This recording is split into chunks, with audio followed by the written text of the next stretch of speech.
Catherine Bernardo at Jericho Rosales spotted na magkasama.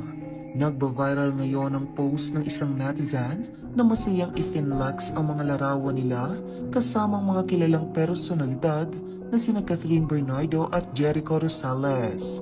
Kamakailan lamang nga nang kumpirmahin ng isa sa malalapit na tao sa buhay ng mag-asawang Jericho Rosales at Kim Jones ang kanilang paghihiwalayan bilang mag-asawa. Matapos ang matagal ng usap-usapan sa social media. Ayon kay Richie Ocampo, naninong rin ang mag-asawa sa kanilang kasal, 5 taon nang hiwalay ang dalawa.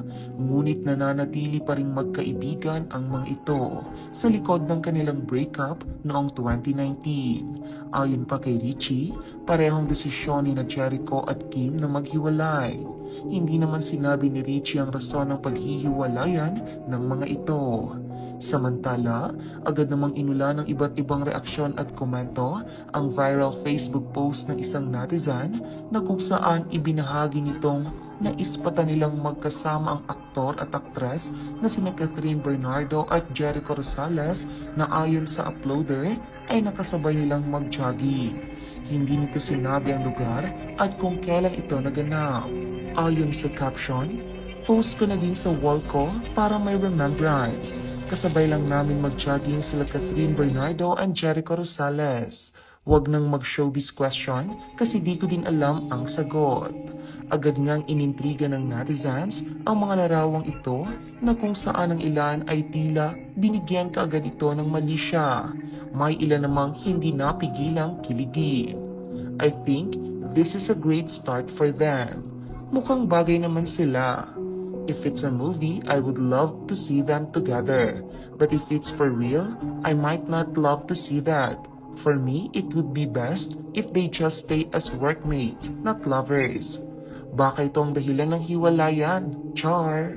Matapos mag-viral ang nasabing mga larawan, agad namang nilinaw ng uploader sa pamamagitan ng pag-edit ng caption na hindi lamang si Catherine Bernardo at Jericho Rosales ang magkasamang nagja-jogging, kundi kasama rin nilang aktor na si John Manalo.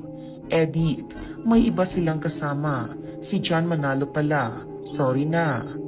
Dahil dito, agad namang nahinto ang mga alegasyon laban sa dalawa. Samantala, dahil na rin sa madalas na iispatang magkasama sina Catherine at Jericho, pinaghihinalaan tuloy ng marami na marahil ay may big project na pagbibidahan ang mga ito. Marami nga ang excited dahil for the first time, matutunghayan ang pagsasama ng dalawa sa isang palabas kung sakasakali man. Una nang inamin ni Jericho noon na gusto niya maiparas bilang leading man ni Catherine Bernardo sa isang palabas. "While I would love to be paired with this gorgeous leading man, I think it would make more sense to work with Kat at this moment."